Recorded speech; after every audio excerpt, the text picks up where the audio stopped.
नमस्कार, आप देख रहे हैं 5 की बात और मैं हूं नगमा। और सबसे पहले बात करते हैं उड़ीसा के बालेश्वर में हुए रेल हादसे की, जिसके ऊपर अब सीबीआई की जांच की मांग हुई है। अब जो है प्रभावित पटरियों पर यात्री ट्रेनों की आवाजाही भी वैसे शुरू हो गई है और ट्रैक से वंदे भारत ट्रेन भी गुजरी है। रेल मंत्री की मौजूदगी में पूरी टीम ने तत्परता से काम करके पटरियों को रिस्टोर किया है, लेकिन इस हादसे में 275 लोगों की मौत की पुष्टि हुई है, जिनमें से अब तक 170 लोगों की शवों का पहचान कर ली गई है। रेल मंत्री अश्विनी वैष्णव ने बालेश्वर रेल हादसे की सीबीआई जांच की सिफारिश की है। रेल मंत्री ने कहा है कि शुरुआती जांच में हादसे की वजह इलेक्ट्रॉनिक इंटरलॉकिंग सिस्टम में गड़बड़ी लग रही है, लेकिन यह भी साफ हुआ है कि सिग्नलिंग में कोई समस्या नहीं थी, कहीं कोई मुश्किल नहीं देख रही है। इसका ठीक से पता तभी चल पाएगा जब कमिश्नर रेलवे सेफ्टी की जांच पूरी हो जाएगी, ये कहा जा रहा है। तो सबसे पहले आपको सुनाते हैं कि क्या कहा है रेल मंत्री ने। जिस सिचुएशन में ये दुर्घटना हुई है और जो परिस्थितियां हैं, उन सबको ध्यान में रखते हुए जो कुछ अब तक का एडमिनिस्ट्रेटिव इंफॉर्मेशन मिली है, उस सबको ध्यान में रखते हुए आगे की इंक्वायरी के लिए, आगे के इन्वेस्टिगेशन के लिए इस केस को, इस पूरे मामले को सीबीआई के पास देने का रेलवे बोर्ड की तरफ से रिकमेंडेशन किया जा रहा है। तो इस पूरे मामले की सीबीआई जांच होगी ताकि पता चल सके कि गड़बड़ी आखिर हुई कहां पर है, क्योंकि ये बात बार बार सामने आ रही है कि सिग्नलिंग में कहीं कोई प्रॉब्लम नहीं थी, किसी ट्रेन की कोई ओवर स्पीडिंग नहीं थी, ट्रेन जो है वो गलत ट्रैक पे नहीं थी, ट्रैक मैनेजमेंट पे सवाल नहीं है। तो फिर जिस रेलगाड़ी को मेन लाइन पे जाना था वो लूप लाइन पर कैसे चली गई, और कहां पर इस इंटरलॉकिंग सिस्टम में जो गड़बड़ी हुई वो क्यों हुई है और कैसे हुई है, किस पॉइंट पे हुई है, इन तमाम चीजों की विस्तार से जांच होगी। हमारे साथ इस पूरे मसले को समझने के लिए हैं शशि भूषण राय, जो निदेशक प्लानिंग रह चुके हैं रेलवे बोर्ड में, और महेश मंगल, पूर्व जीएम रेलवे। आप दोनों का बहुत बहुत स्वागत है। एक बात उठ रही है और खबरें चलने लगी कि आखिर ये हादसा है या ये कोई साजिश है या किसी तरह की इंसानी चूक है। शशि भूषण जी, जो रेल मंत्री कह रहे हैं इंटरलॉकिंग सिस्टम में गड़बड़ी की बात, कल हमने लगातार एक्सपर्ट से भी बात की है, ये भी पता चलता है कि ट्रेन अपनी अपनी गति से चल रही थी, अपने अपने ट्रैक पर थी, तो गड़बड़ी किसी मशीन की नहीं है। तो क्या लगता है आपको देखकर कि किस तरह की मैकेनिकल प्रॉब्लम यहां पर हुई होगी जिससे कि इस तरह का एक्सीडेंट हुआ? सिग्नलिंग वहां पर इलेक्ट्रॉनिक इंटरलॉकिंग वाली है, जिसमें मैनुअल इंटरफेरेंस शायद तभी होती होगी जब अगर सिग्नल वो डिक्लेयर हो जाए कि पॉइंट फॉल्टी हो गया है और गाड़ी आ गई और रुकी हुई है गाड़ी। अदरवाइज चलती गाड़ी में उसका कोई मैनुअल इंटरफेरेंस नहीं करेगा। तो यहाँ पर ये इंटरलॉकिंग ऐसी बनी हुई है कि स्टेशन मास्टर ने पॉइंट सेट कर दिया मेन लाइन के लिए, अगर जो इस केस में था, और सिग्नल उसके लिए आ गया कि वो रन थ्रू जाएगी गाड़ी, तो उस गाड़ी ने सिग्नल पार किया और वो आती रही कि हमें तो सीधा चले जाना है, स्पीड उसकी पूरी थी, तो वो आ रहा था। और जब पॉइंट के पास गाड़ी का इंजन पहुंचा तो किसी वजह से वो गाड़ी चली गई दूसरी लाइन पे। अब ये इंजन का फॉल्ट था या पॉइंट में कहीं कोई चेंज हो गया, ये कह सकने की स्थिति में तो मैं नहीं हूं, क्योंकि मैं वहां नहीं था और कोई वहां से ऐसी बात सुनने को भी नहीं मिली है। बिल्कुल ये कोई और भी कह रहा था कि शायद पॉइंट में कहीं पे, क्योंकि सिग्नलिंग अगर सही थी, स्पीड ठीक थी, अपने अपने ट्रैक्स पे थी ट्रेन, तो कहीं वहां पर उस पॉइंट के साथ कोई छेड़छाड़ हुई है कि जिस गाड़ी को मेन लाइन पे रहना था वो लूप लाइन पे चली गई। महेश मंगल जी, आपको इसमें क्या समझ में आता है? ये ह्यूमन एरर है या मशीन की फॉल्ट हो सकती है, या क्या जिस तरह का ये हादसा हुआ है, आपका जो तजुर्बा रहा है रेलवे में, आपको क्या लगता है इसमें?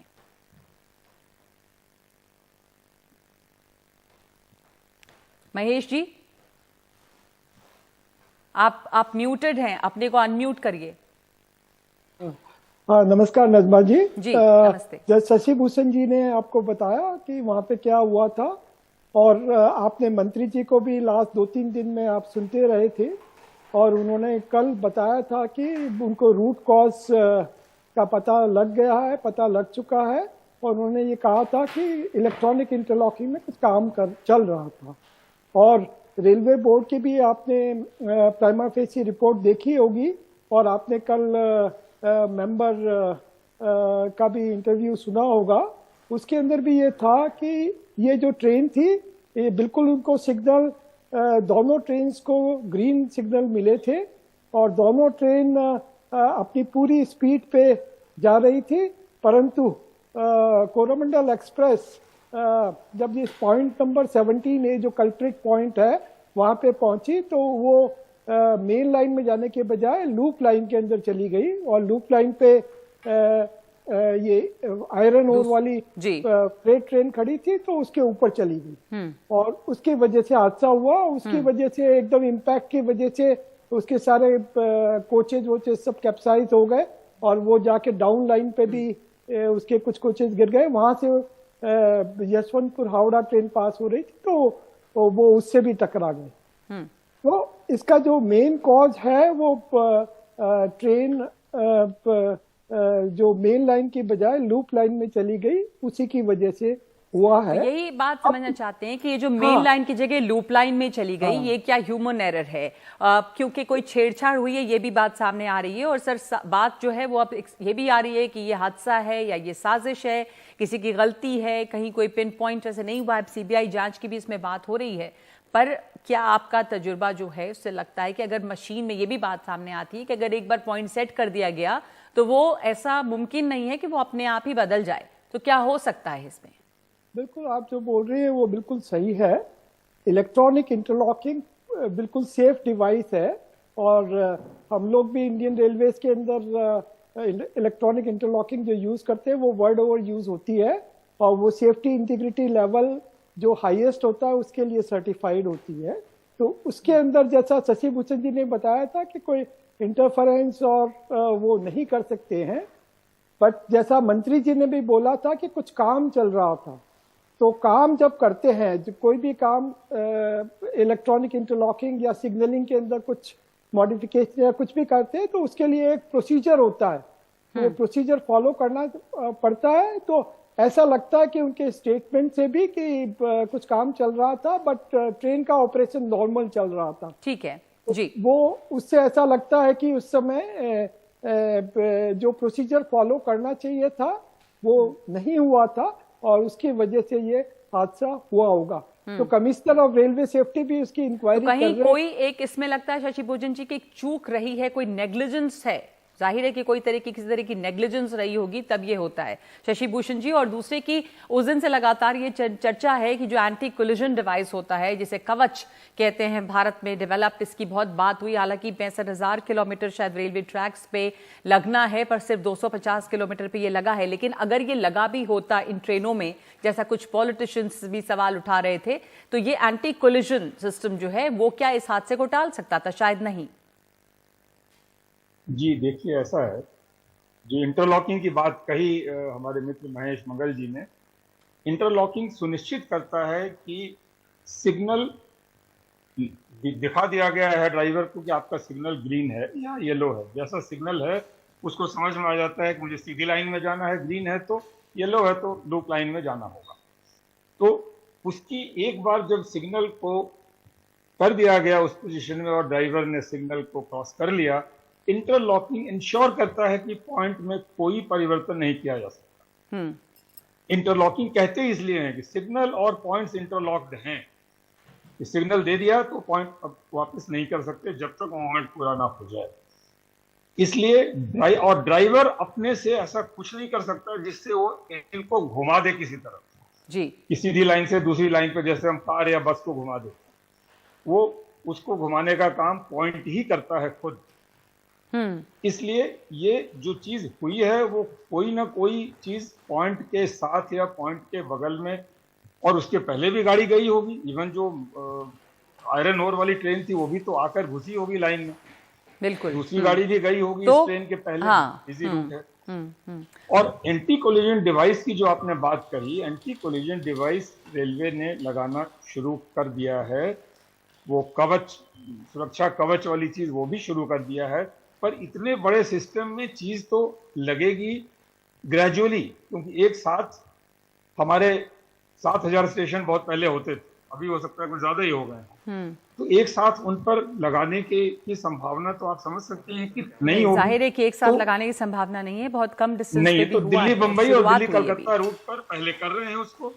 हाँ। और जहां जहां वल्नरेबिलिटी नजर आएगी वहां पैरवी देकर जरूर ठीक है। करेगी आप भी जब रेलवे। कह रहे हैं कि बात वही है कि यहाँ पे इंटरलॉकिंग सिस्टम जो है वहाँ पे पॉइंट में कोई गड़बड़ी हुई है, किस वजह से हुई है इसी की जांच पड़ताल होनी है, क्योंकि एक बार पॉइंट सिस्टम अगर पॉइंट सेट कर दिया गया तो ये होना नहीं चाहिए था कि ट्रेन एक ट्रैक से दूसरे ट्रैक पर चली जाए और कोई बस या ये समझना बहुत जरूरी है कि कोई बस या कार ड्राइवर के जैसे जब जैसे मन हो वैसे ट्रेन के ड्राइवर दूसरी पटरी पे ट्रेन नहीं मोड़ देते, तो वो पहले से सेट होता है। यहाँ पर जो है वो गड़बड़ी हुई है कि वो मेन लाइन से हटके लूप लाइन पे जाती है ट्रेन। धन्यवाद आप दोनों का हमारे साथ इस चर्चा में शामिल होने के लिए और समझाने के लिए कि ये जो ट्रेन दुर्घटना हुई है वो किस तरह से हुई है, या उसमें चूक है, किसी तरह की साजिश दिखती है, या हुआ क्या है, ये सिर्फ एक हादसा है। तो एक ब्रेक ले रहे हैं 5 की बात में और उसके बाद याद रखिएगा कि आज विश्व पर्यावरण दिवस है, वर्ल्ड एनवायरनमेंट डे। तो पर्यावरण पर मंडरा रहा खतरा दुनिया के सामने एक बड़ी चुनौती है, इस पर चर्चा एक ब्रेक के बाद।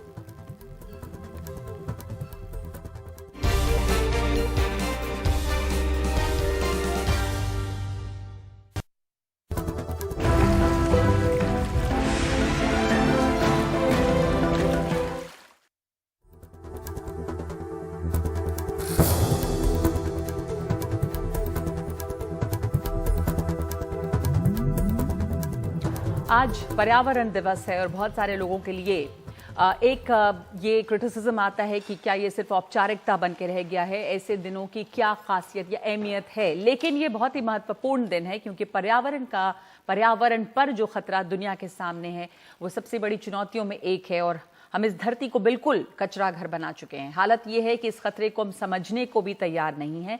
जलवायु परिवर्तन जैसे हमारे लिए कहीं दूर घट रही घटना है, लेकिन ऐसा है नहीं, ये बिल्कुल आपके दरवाजे पर है, जबकि सच्चाई एकदम उलट है।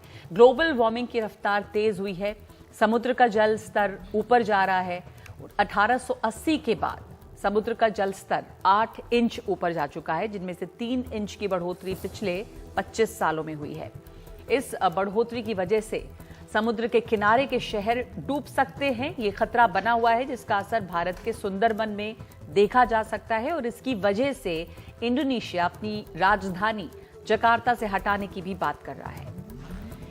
लेकिन शहरों का डूबना तो बाद में होगा, मौसम के उतार चढ़ाव हम सब देख रहे हैं। बेमौसम बारिश हो रही है, फसलें खराब होती हैं, सूखे से भी देख रहे हैं कि किस तरह की तबाही है। एक हिस्सा देश का सूखे से तबाह हो रहा है, दूसरे हिस्से में बारिश।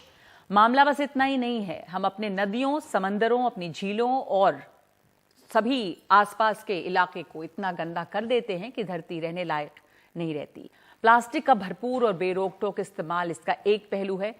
दुनिया में हर साल 40 करोड़ टन से ज्यादा प्लास्टिक पैदा हो रहा है, जिनमें से 10% से भी कम प्लास्टिक रिसाइकल होता है। बाकी प्लास्टिक कबाड़ के रूप में हमारे पर्यावरण का दम घोटता है।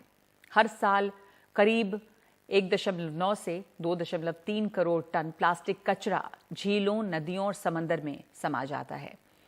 प्लास्टिक हमारे कूड़ा घरों और जल निकायों को भरता जाता है और जलाए जाने पर जहरीला धुआं पैदा करता है। ये धरती के लिए सबसे गंभीर खतरों में एक है और इन सब की वजह से बढ़ता हुआ कार्बन एक बड़ा खतरा है। पर्यावरण को लेकर जो पेरिस समझौता हुआ उसमें कई अहम बातें रहीं। कहा गया कि दुनिया का तापमान और 2 डिग्री सेल्सियस हम ना बढ़ने दें, इसे 1.5 डिग्री सेल्सियस बढ़ोतरी तक सीमित रखें, लेकिन अभी ही इसमें 1.1 डिग्री की बढ़ोतरी हो चुकी है और दुनिया का तापमान अगले 5 सालों में रिकॉर्ड लेवल तक बढ़ने की बात कही जा रही है। अगले 5 साल अब तक के सबसे गर्म 5 साल होने जा रहे हैं। ये सब होगा तो क्या होगा, ये बड़ा सवाल है। तीखी लू चलेगी, ग्लेशियर पिघलेंगे, समुद्र की सतह ऊंची होगी, कृषि और खाद्य सुरक्षा के संकट पैदा होंगे। इन सब के बीच सवाल और भी हैं कि कार्बन कटौती के लिए विकास के काम क्या रोकने होंगे। विकासशील देशों का कहना है कि विकसित देशों ने सब कुछ हासिल कर लिया है, तो फिर विकासशील देश उसकी कीमत क्यों अदा करें। विकसित देशों का मानना है कि कीमत सबको चुकानी होगी। तो बहस अब विकास बनाम पर्यावरण पर भी है। तो सबसे बड़ा सवाल यही है कि हम अपनी धरती को किस तरह बचाएं। इन सब के बीच केंद्रीय प्रदूषण नियंत्रण बोर्ड की एक रिपोर्ट के आधार पर centre for science and environment ने कुछ चेतावनी देने वाले नतीजे निकाले हैं, जिसके मुताबिक दिल्ली और एनसीआर के इलाके इस साल ग्राउंड लेवल ओजोन प्रदूषण से बुरी तरह प्रभावित हैं। इसकी वजह से एस्थमा, क्रॉनिक ब्रोंकाइटिस और सांस संबंधी दूसरी बीमारियां बड़ी हो सकती हैं। ओजोन प्रदूषण अमूमन दिन में ज्यादा होता है क्योंकि इसके निर्माण में धूप की अहम भूमिका है, लेकिन यहाँ रात को भी देर तक इसका असर देखा जा रहा है। यानी जिसे जलवायु परिवर्तन और ग्लोबल वार्मिंग कहते हैं, वो बिल्कुल हमारे दरवाजे पर है। लेकिन क्या इस संकट से हम राष्ट्र के तौर पे, विश्व के तौर पे आगाह हैं और इसके लिए हम क्या कार्रवाई कर रहे हैं? तो हमारे साथ यहाँ स्टूडियो में मेरे दो सहयोगी मौजूद हैं जिन्होंने लगातार पर्यावरण पर रिपोर्टिंग की है, उसके खतरों से आपको आगाह कराया है। मेरे साथ सुशील बहुगुणा है स्टूडियो में और गार्गी रावत। और इसके अलावा हमारे साथ जुड़ रहे हैं अविकल सोमवंशी जो प्रोग्राम मैनेजर हैं क्लीन एयर कैंपेन के, और अफरोज शाह पर्यावरणविद। आप सबका स्वागत है। सुशील और गार्गी, आप दोनों से शुरुआत करना चाहती हूँ। आप दोनों ने लगातार कवरेज की है। गार्गी, एक एनवायरनमेंट रिपोर्टर के तौर पे जब ये बातें हम करते हैं एनवायरनमेंट डे के दिन, तो कितनी अहमियत है इस तरह के एनवायरनमेंट डे की? क्या इंपॉर्टेंस है और इस दिन हम इसके बारे में बात करके क्या कुछ हासिल कर लेते हैं? नहीं, जरूर नगमा, इम्पोर्टेंस तो है और अहमियत भी है क्योंकि इससे अवेयरनेस क्रिएट होता है। एनवायरनमेंट डे के अराउंड बहुत सारे फंक्शंस होते हैं, बच्चों, खास बच्चों के लिए बहुत वो इम्पैक्ट होता है क्योंकि हम बात करते हैं प्लास्टिक्स कम करने का। अभी कुछ साल हुआ है various campaigns about plastic and ये जो स्ट्रॉज वगैरह कम करने का, तो इट्स रियली गेन्ड मोमेंटम। बिल्कुल, स्कूलों में इसका असर दिखाई देता है। बिल्कुल, पर एक रिपोर्टर के तौर पे आपने बहुत एस्पेक्ट्स कवर किए हैं एनवायरनमेंट के। तो जब इतना कुछ परिवर्तन दिखाई देता है और एनवायरनमेंट डे पे बात होती है, तो वो कोई ऐसी चीज जो आपको चिंता पैदा करती है, आपके लिए फिक्र होती है कि ये रुकना ही जरूरी है इसको? जी, जो एयर पोल्यूशन, आप अभी बात कर रहे थे एयर पोल्यूशन का, आई हैव टू से कि कुछ 10-12 साल पहले जब मैं कवर करती थी एयर पोल्यूशन इशू दिल्ली में, एंड उस समय CSE का ही एक प्रेस कॉन्फ्रेंस थी जिसमें उन्होंने बोला था कि एयर पोल्यूशन की ये प्रॉब्लम है दिल्ली में, एंड ऑन जो very high air pollution days schools बंद किए जाने चाहिए वगैरह वगैरह। तो मैंने सोचा कि ये कहाँ होगा, गवर्नमेंट नहीं करने वाली, स्कूल्स कहाँ बंद होंगे। मैं ऑफिस आई, मैंने स्टोरी अपनी एडिट करी और ऑफिस में भी लोगों को कन्विंस करना कि प्लीज ये स्टोरी लीजिए, बहुत इंपॉर्टेंट स्टोरी है, वो भी एक टास्क था। लेकिन आई वॉज हैप्पी टू सी कि पिछले कुछ सालों में सबसे बड़ी इशू बन चुकी है एयर पोल्यूशन। तो उस तौर पे तो थोड़ा सा सेटिस्फैक्शन जरूर होता है, बट देन फ्रस्ट्रेशन भी होता है क्योंकि हर साल air pollution remains a crisis, and वो स्टोरी अभी तक बनी हुई है, उसका कोई सोल्यूशन अभी तक हमको मिला नहीं है। बिल्कुल सही कह रही हैं आपकी, अवेयरनेस तो बड़ी है, लोग कम से कम अब ये नहीं होता कि एयर पोल्यूशन की स्टोरी जो है वो जाएगी नहीं है हमारे यहाँ, तो ये इसकी इंपॉर्टेंस है। सुशील, आपने बहुत ऐसे इलाकों में भी रिपोर्टिंग की है, पहाड़ों में, जो बहुत ज़्यादा फ्रेजाइल हैं और जहाँ पर हमेशा ये डर और फिक्र रहती है कि ग्लेशियर्स जो हैं वो बनते नहीं समय पर, ग्लेशियर्स पिघल रहे हैं, तापमान बढ़ रहा है, पहाड़ हमारे वहाँ के जो पूरा जलवायु है वो बहुत ही नाजुक है, तो उसमें किस तरह का असंतुलन दिखता है। पर आपको एक एनवायरनमेंट एक्टिविस्ट, रिपोर्टर के तौर पे क्या चीज़ परेशान ज़्यादा करती है? देखिए, पहली चीज़ तो जो मुझे परेशान करती है वो रस्म अदायगी है। हम लोग एक दिन साल में निकालते हैं और उस दिन हम इतना हल्ला मचाते हैं कि लगता है कि आज ही दुनिया की सबसे बड़ी समस्या पर हमारी नज़र पड़ी है। ये समस्या हर वक्त हमारे सामने है, सुबह से लेकर रात तक हर काम में ये समस्या हमारे आड़े आती है, और जो सबसे मार्जिनल लोग हैं उनको ये सबसे ज़्यादा परेशान करती है। जो सबसे खतरे वाले इलाके, चाहे हमारे ऊंचे पर पहाड़ हों या हमारे समुद्र किनारे के इलाके हों या हमारे रेगिस्तान हो, हमारे किसान हो, सबको ये जो है समस्या सीधे सीधे प्रभावित करती है। लेकिन हम तब भी सिर्फ रस्म अदायगी से ऊपर नहीं उठते। मेरा मानना यह है कि एक दिन में हम जो करोड़ों रुपए खर्च करते हैं रस्म अदायगी के नाम पर, बड़े बड़े बैनर लगाकर, आज भी आप कई जगहों पर देखेंगे इतने बड़े बड़े बैनर लगे होंगे जिनकी कोई ज़रूरत नहीं है। अगर आप उसी को साल में सस्टेन तरीके से साल भर इस्तेमाल करें तो आप ज़्यादा बेहतर अवेयरनेस लोगों के अंदर ला पाएंगे। और ये जो अवेयरनेस है ये सिर्फ सरकारों तक ही सीमित नहीं है, इसमें हर आदमी को हिस्सा बनना पड़ेगा। सुबह जब हम उठते हैं तो ब्रश करते हुए, दाढ़ी बनाते हुए जो हम 5 लीटर पानी बहा देते हैं, उसके बाद फ्लश में जो हम 5-10 लीटर पानी बहाते हैं वो पीने का पानी होता है। वो पीने का पानी इस दुनिया में बहुत सारे लोगों को देखने को नसीब नहीं होता। वो 1-1 लीटर पानी लेने के लिए कई किलोमीटर जाते हैं, हम उसको बड़ी बेदर्दी से सुबह बहा देते हैं। ये जो पूरी की पूरी इस तरह की अवेयरनेस है, ये तभी आएगी जब आप रोज लोगों को हिट करेंगे, रोज उनको बताएंगे कि आप कितने संकट में हैं। सिर्फ एक दिन बता देने से और एक दिन पैसा खर्च करने से नहीं होता। बड़े बड़े इवेंट एक दिन में होते हैं, उनमें बहुत पैसा, और ये मीडिया की रिस्पॉन्सिबिलिटी है कि आम आदमी तक बात पहुंचाए, सरकारों की रिस्पॉन्सिबिलिटी है। और दूसरी बड़ी चीज की विकास की जो अंधी दौड़ है, विकास हम सबको चाहिए, लेकिन विकास किस कीमत पर, ये लगातार सवाल उठता है। तो ऐसा विकास हो जो सस्टेनेबल हो। हम लगातार बिल्कुल धौंकनी की तरह एयर कंडीशनर चलते हैं शहरों के अंदर और हम एक कमरे के अंदर ठंडक लाते हैं, लेकिन हम ये नहीं देखते कि उससे बाहर कितनी ज्यादा गर्मी हो रही है, फिर कहीं उसके लिए कोयला जल रहा है। हम अपनी, सिर्फ इतना अगर आप सोच लें कि हम अपनी ईमेल में कितना मेल्स रखते हैं, कभी किसी ने सोचा कि वो मेल रखने की कीमत कौन चुका रहा है? कहीं उसके लिए कोयला जल रहा होगा, कहीं उसके लिए कहीं पर जो है गैस जल रही होगी, तब आप अपने ईमेल में अपने कंप्यूटर पर काम कर पा रहे हैं। तो आप उसको ही कम कर लें।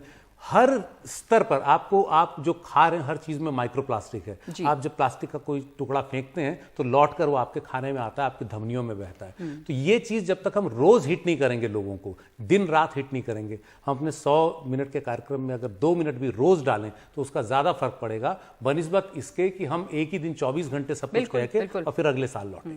और यही नियत हमारी आज भी है कि रस्म अदायगी भले इसको कहे, लेकिन कम से कम ये कि मीडिया की जो रिस्पॉन्सिबिलिटी है और वो अवेयरनेस तो बढ़ाए, इन इश्यूज पे फोकस बात करता रहा है। जी, हमने कई कैंपेन लगातार किए हैं एनवायरनमेंट पर। इसी मकसद से जो आप सुशील कह रहे थे वो बहुत महत्वपूर्ण बात है। जितना आदमी सोचे उससे उतनी चिंता बढ़ती है। अफरोज की ये जो है विकास बनाम पर्यावरण की एक तरह से लड़ाई है, लेकिन विकास कैसे हो? विकास जरूरी है, पर जो विकासशील देश और विकसित देश हैं उनमें भी टकराव है। या विकास पर ये कि आपने आसपास देख लीजिए, जिसकी बात सुशील कर रहे थे कि ऐसी बिल्डिंग्स है जो बिना एसी के रहते नहीं, तो रिस्पॉन्सिबल कौन, कहां पे गाइडलाइंस बननी चाहिए सस्टेनेबल डेवलपमेंट के लिए? लगातार एयर कंडीशनिंग चलती है, उससे बाहर का तापमान कितना बढ़ता है। अब ये अवेयरनेस हो रही है थोड़ी थोड़ी, पर आज पर्यावरण दिवस के दिन कम से कम इस बात की ओर ध्यान जाना बहुत जरूरी है कि हम तमाम लोग जो बड़े शहरों में रहते हैं उनका कितना ज्यादा हाथ है इस तरह से पर्यावरण को नुकसान पहुंचाने में। मैं तो 2 चीजें पहले आपको बोल दूं। एक तो ये प्लानेट पे हमारे बहुत ज्यादा लोग हो गए, 7 बिलियन की क्षमता हमारे प्लानेट की खत्म हो गई। हमने बहुत हमारे स्पीशीज को बढ़ा दिया और हम सोचते रहे कि ये प्लानेट जो है हमारा ही है, या कोई दूसरी स्पीशीज एग्जिस्ट नहीं करती। एक दूसरा, हम बातें बहुत करते, काम कम होता है। आप जिसको देखो वो बोलता है मैं पर्यावरण से प्यार करता हूँ, मैं ये देश से प्यार करता हूँ, और आप किसी से भी पूछ लीजिए कि आप क्या करते हो ये पर्यावरण के लिए, आंख नीचे हो जाए। बड़ा मुश्किल ये सवाल है। और फिर तीसरी चीज ये करते हैं कि जब आप पॉलिटिशियंस को इलेक्ट करते हैं, उनको वोट करते हैं, टैक्स देते हैं, फिर उनकी चेसिंग शुरू करते हैं। आप बोलते हैं आपका ही काम है, प्रधानमंत्री करें, चीफ मिनिस्टर करें, ये करें, वो करें। एक्चुअली ये समझना होगा हमको, जो मेरा काम 8 साल से जो निचली सतह पे चलता है, यही बेसिस पे है कि हम हर आदमी इंडिविजुअल लेवल पे भी और सिस्टमिक लेवल पे भी जिम्मेदार है इसके लिए। सिस्टम्स जब तक प्लेस में नहीं होंगे, एक तो अच्छा कानून बनाना, दूसरा कानून को अच्छी तरह इम्प्लीमेंट करना, दूसरा इंडिविजुअल जो आप घर पे जो खाना पीना खाते हैं, जैसे सुशील जी बोल रहे हैं, आप क्या क्या करते हैं, आप डायरेक्टली आपके बच्चे और ये वेल, शार्क, टर्टल के बच्चों में लड़ाई जुड़ गई है। अब इसमें जीतेगा कौन ये लड़ाई? ये बेचारे वो वॉइसलेस स्पीशीज हैं, वो मर रहे हैं, वो तड़प रहे हैं। आपके प्लास्टिक की आदत देखिए, आपको एक चाय कॉफी पीना है अपने डिस्पोजेबल कप में, आपके लिए, हेल्थ के लिए तो प्रॉब्लम ही है। अब कितनी हॉरर स्टोरीज और कितने वीडियोस आ गए, वेल के पेट में, शार्क के पेट में, ये सब कूड़ा कचरा टनों के हिसाब से है। कुत्तों के जो रोड पे जो स्ट्रीट डॉग्स हैं वो टनों के हिसाब से हैं। अब क्या किया जाए? इसका सोल्यूशन ये है, हम बातें कम करें और काम ज्यादा करें। आप खाली जो काम है वो किस लेवल पे, जैसे आप कह रहे हैं कि जब हम अपने नेताओं को भी चुनते हैं तो क्या ये इलेक्शंस के मुद्दे बनते हैं? नहीं बनते। एनवायरनमेंट के अराउंड जो बातचीत है उसको कैसे केंद्र में लाया जाए, और क्योंकि इस पे पॉलिसीज और इस पर कानून बनाने की जरूरत है। लोग इंडिविजुअल्स के तौर पे तो काम कर पाते हैं, पर बड़े पैमाने पे काम तभी होगा जब इस पे पॉलिसीज बने। हमारे साथ अविकल भी जुड़े हुए हैं और अफरोज मैं आपके पास फिर से आऊंगी। हमारे साथ गार्गी और सुशील भी हैं। एक छोटा सा ब्रेक लेंगे इस समय हम और लौटते हैं इस बहुत ही अहम चर्चा पे इस ब्रेक के बाद।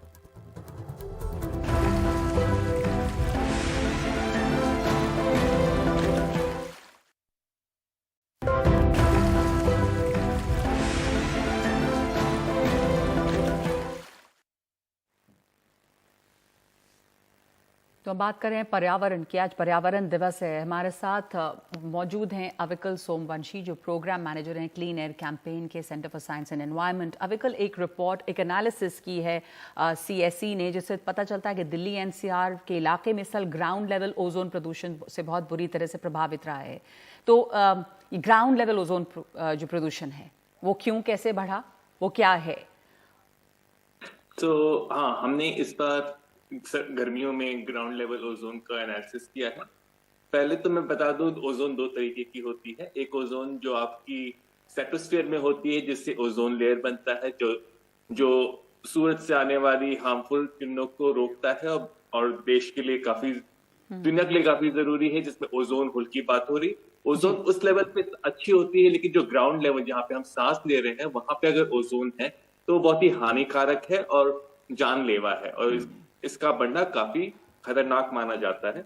और हमने ये देखा है इस गर्मियों में, पिछली गर्मी में भी देखा था कि ये ग्राउंड लेवल पे जो ओजोन है वो दिल्ली NCR में काफी ज्यादा मात्रा में बन रही है। और ये एक अलग तरीके की गैस है, ये किसी सोर्स से नहीं आता, ना किसी इंजन या किसी गाड़ी या किसी फैक्ट्री से आता है। ये एटमॉस्फेरिक रिएक्शन से बनता है। जो आपका नाइट्रोजन डाइऑक्साइड वगैरह धुआं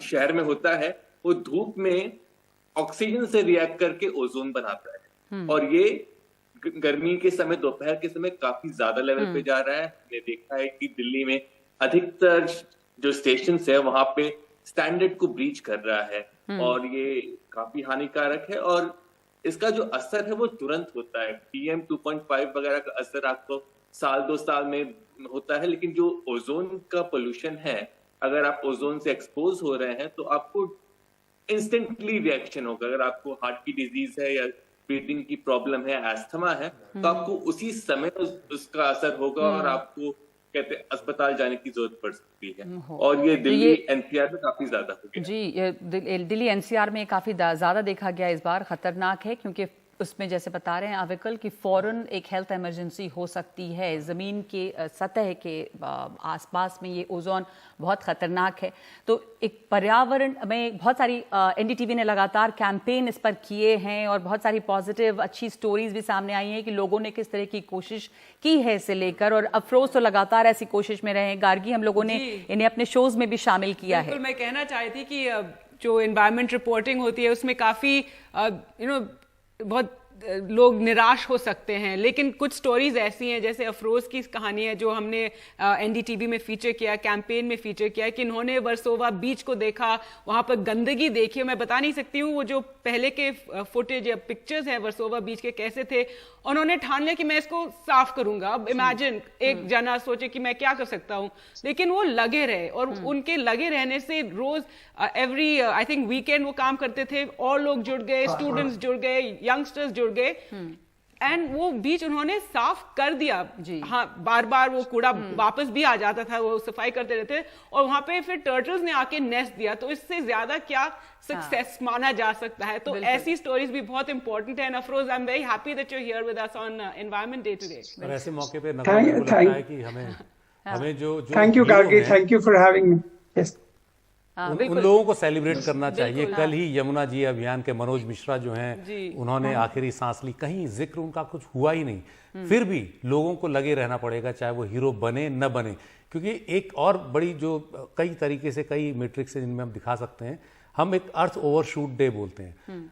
धरती एक साल में हमारे लिए जितना पैदा कर सकती है, हम उसको पहले 7 महीने में ही खत्म कर देते हैं। अगर हमको एक साल की अपनी जरूरतें पूरी करनी है तो हमको 1.8 अर्थ चाहिए। अब आप इससे अंदाजा लगाइए हम किस रफ्तार से खा रहे हैं, हमारी भूख कितनी बड़ी है, चाहे विकास के नाम पर हो चाहे वो हमारे पेट की हो। तो ये अभी धरती ने जितना एक साल में हमारे लिए उत्पादन किया है वो अगर हम 7 महीने में खा लेंगे तो बाकी कहां से लाएंगे? तो हम जो पूरा रिसोर्स मतलब फिक्स डिपॉजिट अर्थ ने जो हमारे लिए किया था अब हम उसमें से निकाल रहे हैं। वो कब तक निकालेंगे? अभी टिपिंग पॉइंट है, इसके बाद फिर मुझे लगता नहीं कि संभलने का कोई बहुत ज्यादा मौका कहा मिलेगा। जाता है हमेशा कि धरती के पास सबकी जरूरत के लिए काफी है, लेकिन लालच के लिए काफी नहीं है। अफरोज, एक आखिरी कमेंट आपसे, हमारे पास वक्त इतना ही अफसोस की चर्चा के लिए, पर एक पॉलिसी के तौर पे कोई सुझाव आप देंगे जो बदलाव की बहुत जरूरत है अभी इस इमरजेंसी से डील करने के लिए? एक तो एज ए लॉयर मैं आपको बोल दूं, जो भी पॉलिसी बनती है वो एविडेंस बेस्ड होना चाहिए। कोई ब्यूरोक्रेट मंत्रालय में अपनी इप्सी डिक्सिट बोलते हैं ना, मेरे को ये लग रहा है और ये ठीक होना चाहिए, ये बड़ी बड़ी खतरनाक डिसीजन मेकिंग होती है जी। जो फील्ड में मैं काम करता हूँ उसमें एक पॉलिसी बनी है EPR, एक्सटेंडेड प्रोड्यूसर्स रिस्पॉन्सिबिलिटी, जो एक लाइन में है कि आप जो कंपनी प्लास्टिक बनाती है वो ले जाए। अब उसकी जो बोलते हैं ना, इंग्लिश लैंग्वेज में कहावत है, the devil lies in the detail, उसकी डिटेलिंग एविडेंस बेस्ड होनी चाहिए। वो नहीं होने की वजह से आप ये प्रॉब्लम देख रहे हैं जी। अगर कंपनी है उसने 1 टन प्लास्टिक बनाया है, किस तरह ले जाए? अभी जैसे मैं आपको एग्जांपल दे दूं, ये वेफर के पैकेट, चिप्स के पैकेट, ये सब इसको बोलते हैं मल्टी लेयर, लाइट वेट, इसको कुछ कर भी नहीं सकता। आपने अगर रिट्रीव भी कर दिया ओशन से, बड़ा मुश्किल है। अब ये डिटेलिंग में ये पॉलिसी साइलेंट है। अगर कोई गवर्नमेंट में मेरे को सुन रहा है तो ये डिटेलिंग जो है एविडेंस बेस्ड होनी चाहिए। फील्ड पे क्या हो रहा है, कितने लोग इसको ला रहे हैं और फेक कैसे रहे हैं। जैसे मैं आपको एक फिगर दे दूं, 1 किलो वो जो मल्टी लेयर को अगर आपको समुद्र से निकालना है, मैंने खुद कैलकुलेट किया, 360 रुपए आपको लगेंगे अगर आपने एक आदमी को लगाया और वो बनने के लिए 50-60 रुपए में वो बिक रहा है तैयार होके, जो उसकी पैकेजिंग। अब वो 300 रुपए का गैपिंग कौन फिल करेगा? क्या वो कंपनी अपनी जेब से देगी? फिर लोग क्या करते हैं, ट्रेडिंग इन वेस्ट उसको बोलते हैं, म्युनिसिपैलिटी का वेस्ट लेते हैं और बोलते हैं मेरा वेस्ट है जी। हाँ, और अब तो पेपर वर्क पूरा करके डाल देते हैं। तो ये क्या एक एग्जाम्पल है EPR में क्या प्रॉब्लम है। हम लोगों को एविडेंस बेस्ड डिसीजन होना चाहिए। हर इंडियन को बाहर निकल के कुछ ना कुछ करना चाहिए, बहुत जरूरी है। नहीं तो जैसे पैनलिस्ट बोल रहे हैं, ये बहुत ही खतरनाक स्थिति डेवलप हो रही है। बट होप भी है इसमें नंगा जी, होप ये है कि अगर हम सब मिलके करेंगे तो हो जाएगा। जी, शुक्रिया आपका हमारे साथ जुड़ने के लिए अफरोज, और गार्गी और सुशील आपका अविकल धन्यवाद हमारे साथ जुड़ने के लिए। ये चर्चा आज के दिन बहुत ज़रूरी है, लोगों का ध्यान बार बार इस ओर जाए, सरकारों का ध्यान जाए और पॉलिसीज़ जो हैं जैसा आप बता रहे थे अफरोज की उस डिटेलिंग के साथ बनाई जाए ताकि इस खतरे को कम से कम कुछ टाला जा सके। एक ब्रेक लेंगे हम 5 की बात में।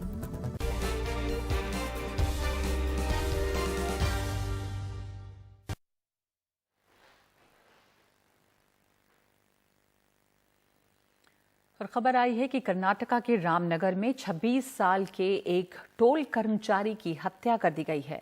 रविवार की रात को 4 लोगों ने बिदादी में टोल पर तैनात पवन कुमार और उनके सहकर्मी मंजुनाथ पर हमला कर दिया। पुलिस के मुताबिक चारों कार सवार मैसूर की ओर जा रहे थे। रात के 10 बजे के आसपास जब वो टोल पर पहुंचे तो बैरियर उठने में देर होने पर वो टोल कर्मी से लड़ने लगे। स्थानीय लोगों ने बीच बचाव करके झगड़ा शांत करवाया, लेकिन वो चारों टोल बूथ से कुछ आगे जाकर रुक गए। रात के करीब 12 बजे जब दोनों टोल कर्मी खाने के लिए टोल बूथ से बाहर निकले तो इन चारों लोगों ने हॉकी स्टिक से उन पर हमला किया और फिर वहां से फरार हो गए। इस हमले में पवन कुमार को इस तरह की चोट लगी कि उसकी मौत हो गई, जबकि दूसरे टोल कर्मी मंजुनाथ इसमें घायल हो गए हैं। पुलिस आरोपियों को पकड़ने की कोशिश में है। 5 की बात में आज के लिए इतना ही। नमस्कार।